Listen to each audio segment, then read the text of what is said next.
নমস্কার। ক্যালকাটা ডায়ালগস থেকে মনোজ দাসের প্রীতি ও শুভেচ্ছা নিন। শেখ হাসিনা যত দ্রুত সম্ভব দেশে ফিরতে চান।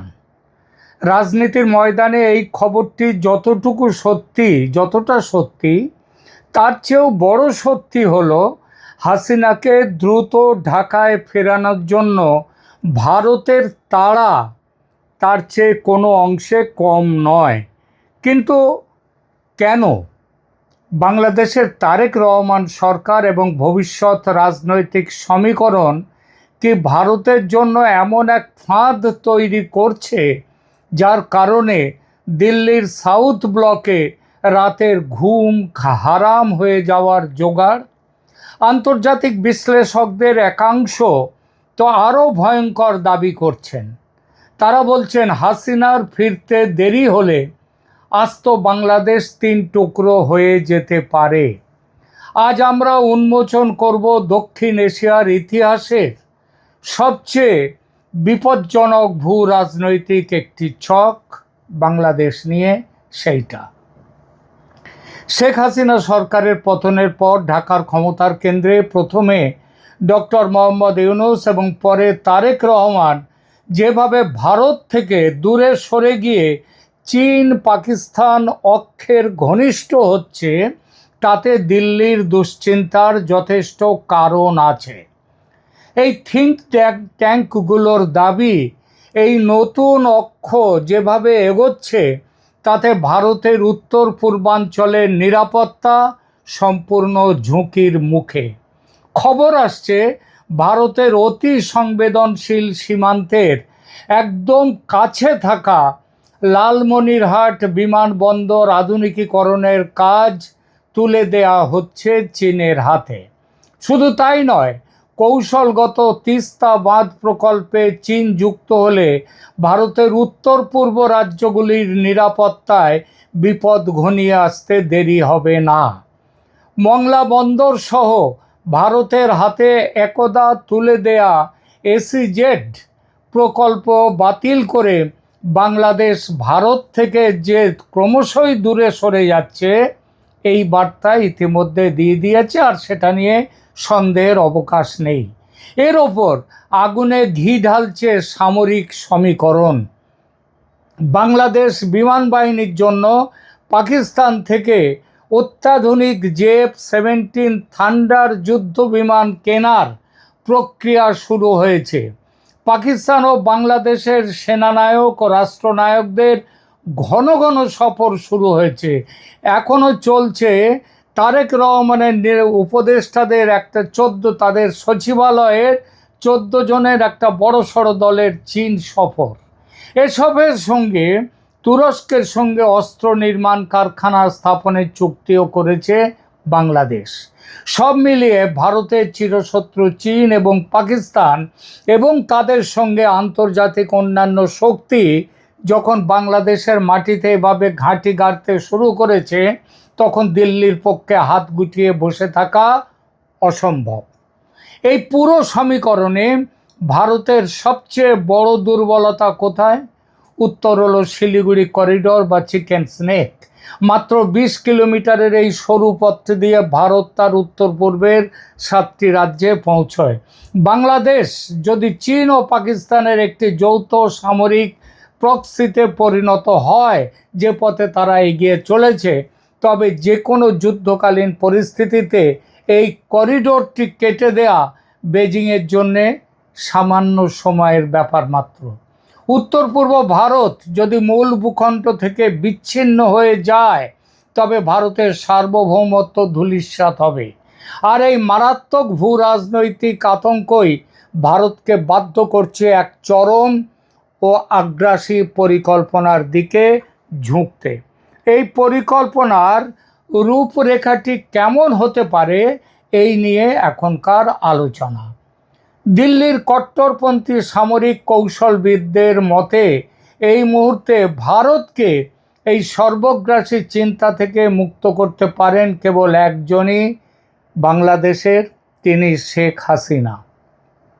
দীর্ঘ 15 বছর ক্ষমতায় থাকাকালীন হাসিনা ভারতের নিরাপত্তা ও উদ্বেগকে যেভাবে সামলেছেন তা অন্য কেউ করেনি। তার সময়ে চীন ও পাকিস্তান কখনোই ভারতের ঘাড়ের উপর নিঃশ্বাস ফেলার সুযোগ পায়নি। তাই ভারতের জন্য হাসিনার ক্ষমতায় ফেরাটা শুধু বন্ধুত্বের খাতিরে নয়, বরং ভারতের নিজস্ব অখণ্ডতা রক্ষার তাগিদে অত্যন্ত জরুরি। হাসিনা ফিরলে ঢাকা থেকে চীন পাকিস্তানের এই ছায়া দ্রুত সরে যাবে, এমনটাই বিশ্বাস দিল্লির। কিন্তু যদি শেখ হাসিনার ফিরতে অনেক দেরি হয়ে যায়, কিংবা বাংলাদেশের বর্তমান শাসকরা যদি চীন পাকিস্তানের সামরিক এজেন্ডা থেকে পিছু না হটে, তবে আন্তর্জাতিক কট্টর বাস্তববাদী বিশ্লেষকদের পূর্বাভাস অত্যন্ত ভয়ঙ্কর। তারা বলছেন ভারত তখন তার অস্তিত্ব রক্ষার্থে, সার্বভৌমত্ব রক্ষার জন্য সামরিক ও কূটনৈতিক শক্তি প্রয়োগ করে বাংলাদেশকে 3 টুকরো করার পথে হাঁটবে। প্রথম টুকরো, ভারতের শিলিগুড়ি করিডোরকে সুরক্ষিত ও চওড়া করতে বাংলাদেশের উত্তরাঞ্চলীয় রংপুর ডিভিশনকে সামরিকভাবে মূল ভূখণ্ড থেকে বিচ্ছিন্ন বা বাফার জোন করা যেতে পারে। দ্বিতীয় টুকরো, ভারতের ত্রিপুরা ও মিজোরামের নিরাপত্তার স্বার্থে ফেনী নদী বরাবর নিচে নেমে এসে কৌশলগত চট্টগ্রাম ও পার্বত্য চট্টগ্রাম অঞ্চলকে বিচ্ছিন্ন করার ছক কার্যকর হতে পারে। এবং তৃতীয় টুকরো, অবশিষ্ট মূল বাংলাদেশ। অর্থাৎ পরিস্থিতি যদি চরম সীমায় পৌঁছয়, তবে শেখ হাসিনা যখন বাংলাদেশে ফিরবেন, ততদিনে হয়তো অখণ্ড বাংলাদেশ আর থাকবে না। তিনি পা রাখবেন বিভক্ত বাংলাদেশের কেবল একটি টুকরোতে। শুনতে এটি একটি চরম রাজনৈতিক ফ্যান্টাসি বা কাল্পনিক থ্রিলার মনে হতে পারে, কারণ বর্তমান আন্তর্জাতিক আইনে একটি সার্বভৌম রাষ্ট্রের মানচিত্র এভাবে বদলে দেয়া প্রায় অসম্ভব, এবং এর পরিণতি হবে এক রক্তক্ষয়ী যুদ্ধ। কিন্তু দক্ষিণ এশিয়ার ভূ রাজনীতিতে পর্দার আড়ালে যে খেলা চলছে তা কোনো সাধারণ সমীকরণ নয়। বাংলাদেশ কি পারবে তার সার্বভৌমত্ব বজায় রেখে ভারসাম্যপূর্ণ যে কূটনীতি যেটা শেখ হাসিনা তার সময় চালিয়েছেন সেটা চালাতে, নাকি পরাশক্তিদের এই দাবার ছকে বলি হবে দেশের মানচিত্র? অবশ্য যুদ্ধের বিকল্প একটি পথও খোলা রাখতে পারে ভারত। সেটা হলো ডলারের বিনিময়ে বাংলাদেশের কাছ থেকে রংপুর কিনে নেওয়া। কিন্তু অর্থের বিনিময়ে কি আস্ত একটি দেশের মানচিত্র বদলে দেওয়া সম্ভব? কিংবা একটা আস্ত রাজ্য কি অন্য কোনো দেশ চাইলে গায়ের জোরে গিলে খেতে পারে আরেকটি দেশকে? আধুনিক যুগে শুনলে মনে হবে কোনো কাল্পনিক সিনেমার গল্প। কিন্তু ভারতের অত্যন্ত প্রভাবশালী এবং কট্টরপন্থী একজন সামরিক কৌশলবিদ কিন্তু ঠিক এই প্রস্তাবটি টেবিলে রেখেছেন। তার দাবি, ভারতের সুরক্ষার স্বার্থে বাংলাদেশের রংপুর বিভাগকে হয় কোটি কোটি ডলার দিয়ে কিনে নেওয়া উচিত, আর বাংলাদেশ রাজি না হলে সামরিক শক্তি খাটিয়ে তা দখল করে নেওয়া উচিত। কে এই ব্যক্তি? তিনি কোনো সাধারণ মানুষ নন। কেন তিনি এমন ভয়ঙ্কর এক যুদ্ধের উস্কানি দিচ্ছেন? আর আন্তর্জাতিক ইতিহাসে জমি বেচাকেনার এমন কোনো নজির কি সত্যিই আছে? আজ আমরা এমন এক ভূ রাজনৈতিক দাবার ছক উন্মোচন করব যা আপনার চিন্তার জগৎকে নাড়িয়ে দেবে। এই অদ্ভুত এবং চরম বিতর্কিত তত্ত্বটি যিনি দিয়েছেন, তিনি কোনো সাধারণ সোশ্যাল মিডিয়ার ট্রোলার নন, আমার মতো ইউটিউবার নন। তিনি হলেন অধ্যাপক ভারত কার্নাড, ভারতের প্রথম জাতীয় নিরাপত্তা উপদেষ্টা পর্ষদের সদস্য এবং ভারতের নিউক্লিয়ার ডক্ট্রিন বা পারমাণবিক মতবাদের খসড়া কমিটির অন্যতম রূপকার। সোজা কথায়, ভারতের প্রতিরক্ষা এবং নীতি নির্ধারণের অন্দরে তাঁর অবাধ যাতায়াত। তিনি আন্তর্জাতিক সম্পর্কের ভাষায় একজন হক বা কট্টর বাস্তববাদী চিন্তাবিদ। অর্থাৎ শান্তি বা কূটনীতির চেয়ে সামরিক শক্তি এবং নিজের দেশের স্বার্থকে তিনি সবার উপরে রাখেন। ভারত কর্নাডের এই আগ্রাসী চিন্তার পেছনে রয়েছে ভারতের সবচেয়ে বড় দুর্বলতা, আগেই বলেছি শিলিগুড়ি করিডর, যাকে বলা হয় চিকেন স্নেক। মাত্র 22 কিলোমিটার চওড়া এই মাটির টুকরোটি ভারতের মূল ভূখণ্ডের সাথে সিকিম, আসাম, ত্রিপুরা, মণিপুর, এমনকি পশ্চিমবঙ্গের শিলিগুড়ি ও দার্জিলিংয়ের সঙ্গে উত্তর পূর্বাঞ্চলীয় রাজ্যগুলোকে যুক্ত করে রেখেছে। আর কর্নাডের ভয়টা ঠিক এখানেই। তার সাম্প্রতিক বিভিন্ন নিবন্ধে, বিশেষ করে তার নিজস্ব ব্লগ সিকিউরিটি ওয়াইজে তিনি লিখেছেন, বাংলাদেশ যদি কখনো তাদের একটি সামরিক, চীনের একটি সামরিক প্রক্সি বা পুতুলে পরিণত হয়, কিংবা সেখানে যদি ভারত বিরোধী কোনো চরমপন্থী শক্তির উত্থান ঘটে, তবে ভারতের কপালে চরম দুঃখ আছে। কোনো যুদ্ধ পরিস্থিতিতে চীন যদি এই শিলিগুড়ি করিডোরটি কেটে দিতে পারে, তবে উত্তর পূর্ব ভারত সম্পূর্ণ বিচ্ছিন্ন হয়ে পড়বে। আর এই আতঙ্ক থেকেই ভারত কর্নাড তার সমাধানটি দিয়েছেন, widen the Siliguri corridor, annexe the Rangpur division of Bangladesh. অর্থাৎ শিলিগুড়ি করিডরকে চওড়া করো, বাংলাদেশের রংপুর বিভাগকে দখল করো।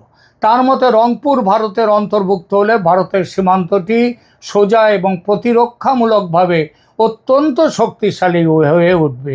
অবশ্য কর্নাড শুধু যুদ্ধের কথাই বলেননি, তিনি আরেকটি কূটনীতির পথও দেখিয়েছেন। তিনি বলেছেন, বাংলাদেশ এখনই তীব্র অর্থনৈতিক সংকটে আছে এবং তাদের মাথায় আন্তর্জাতিক ঋণের বড় পাহাড়। ঋণ শোধ দূরের কথা, ঋণের সুদ মেটাতে অপারগ বাংলাদেশ। এই পরিস্থিতিতে ভারত ডলারের থলি নিয়ে এগিয়ে আসতেই পারে এবং 10 থেকে 20 বিলিয়ন ডলার বা 1000 থেকে 2000 কোটি ডলার দিয়ে রংপুর বিভাগটি কিনে নেওয়ার প্রস্তাব দিতে পারে ভারত। রংপুর নিয়ে আরও এক প্রস্তাব দিয়েছেন তিনি, সেটা হলো রংপুরের বর্তমান জনসংখ্যা 1.5 কোটির মতো। বাংলাদেশে বর্তমানে হিন্দু জনসংখ্যাও 1.5 কোটি। এই পুরো হিন্দু জনসংখ্যাকে এনে রংপুরে বসিয়ে দাও, ধর্মের ভিত্তিতে টোটাল পপুলেশন এক্সচেঞ্জ, সমস্যা একেবারে মিটে যাক। আর এর ওপর নগদ ডলার প্রাপ্তি তো আছেই। রংপুরকে ভারতের কাছে বিক্রি করে দিয়ে সেই ডলার দিয়ে নিজেদের ঋণ শোধ করতে পারে বাংলাদেশ। আর বাংলাদেশ যদি এই অফারে রাজি না হয়, কর্নাডের সোজা সাপটা কথা, তবে সামরিক শক্তি প্রয়োগ করে রংপুরকে বিচ্ছিন্ন করে নাও। এবং সামরিক শক্তি যদি প্রয়োগ করতেই হয়, তাহলে শুধু উত্তরে নয়, দক্ষিণে ফেনী নদীর কাছে বাংলাদেশের যে চিকেন স্নেক আছে, সেটা দখল করে চট্টগ্রাম থেকে বিচ্ছিন্ন করে দাও। আর মনে রাখতে হবে, এই দিকটায় কিন্তু নজর আছে আমেরিকার, সেটাও একদম শেষে বলবো। শুনতে অবাস্তব মনে হলেও ইতিহাস সাক্ষ্য দেয়, টাকার বিনিময়ে আস্ত একটি অঞ্চলের মালিকানা বদলে যাওয়ার ঘটনা কোনো নতুন ঘটনা নয়, পৃথিবীতে বহুবার ঘটেছে। এর সবচেয়ে বড় উদাহরণ হলো আলাস্কা। 1867 সালে তীব্র অর্থ সংকটে ব্রিটিশ সাম্রাজ্যের সাথে যুদ্ধে হেরে রাশিয়ার রাজকোষ শূন্য, তার উপর বরফে ঢাকা দূরবর্তী আলাস্কা অঞ্চলের নিরাপত্তা দেয়া রাশিয়ার জন্য প্রায় অসম্ভব ছিল। তখন রাশিয়ার জার দ্বিতীয় আলেকজান্ডার ভাবলেন, শত্রুর হাতে বিনামূল্যে এই জমি হারানোর চেয়ে বিক্রি করে দেওয়াই ভালো, এবং আমেরিকার সাথে চুক্তি হলো। মাত্র 72 লক্ষ ডলারে রাশিয়া বিক্রি করে দিল আস্ত এলাকা। একর প্রতি দাম পড়েছিল মাত্র 2 সেন্টেরও কম। ইতিহাসে এমন উদাহরণ আরও আছে। 1803 সালে ফ্রান্সের শাসক নেপোলিয়ান বোনাপার্ট ইউরোপে যুদ্ধ চালানোর খরচ জোটানোর জন্য মাত্র 1.5 কোটি ডলারে আমেরিকার কাছে এক বিশাল অঞ্চল লুইসিয়ানা বিক্রি করে দেন, যা আমেরিকার আকার রাতারাতি দ্বিগুণ করে দেয়। 1854 সালে মেক্সিকো 1 কোটি ডলারের বিনিময়ে তাদের দেশের একটা বড় অংশ আমেরিকার কাছে বিক্রি করে। 1917 সালে জার্মানির হাত থেকে বাঁচতে ডেনমার্ক 2.5 কোটি ডলারে তাদের দ্বীপপুঞ্জ ভার্জিন আইল্যান্ড আমেরিকার কাছে বেচে দেয়। এমনকি আমাদের এই ভারতীয় উপমহাদেশেও উদাহরণ আছে। 1958 সালে আজকে পাকিস্তানের গোয়াদার বন্দর পাকিস্তানকে বিক্রি করে দেয় ওমানের সুলতান, এটা তখন ওমানের দখলে ছিল, 30 লক্ষ ডলারের বিনিময়ে। ইতিহাসে যদি এমন উদাহরণ থাকেই, তবে ভারত কর্নাডের রংপুর তত্ত্ব কেন আজ অবাস্তব মনে হবে? যদি পুরো বিক্রি নাও সম্ভব হয়, নানা কারণে সম্ভব নাও হতে পারে, তাহলে দীর্ঘমেয়াদী লিজ দিতেও বাংলাদেশকে বাধ্য করতে পারে ভারত।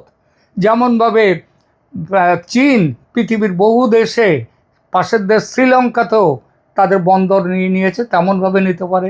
মোটের ওপর কথা হলো, বাংলাদেশের বর্তমান শাসকদের তীব্র চীন ও পাকিস্তান প্রেম এবং ভারত বিরোধী অবস্থানের কারণে আত্মরক্ষার্থে ভারতকে বড় কোনো ব্যবস্থা নিতেই হবে।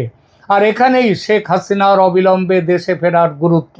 তিনি কূটনীতি বোঝেন, দেশকে তিনি যেমন চীন পাকিস্তানের উপগ্রহ হতে দেবেন না, তেমনই সেটা না হলে ভারতও কোনো আগ্রাসী মনোভাব নেবে না, শান্তিপূর্ণ সহাবস্থান নীতিতেই থাকবে, যেটা সবার পক্ষেই মঙ্গল। আর এই কারণেই শেখ হাসিনা যত শীঘ্র দেশে ফিরবেন, বাংলাদেশের মানচিত্রের অখণ্ডতা তত বেশি রক্ষিত থাকবে।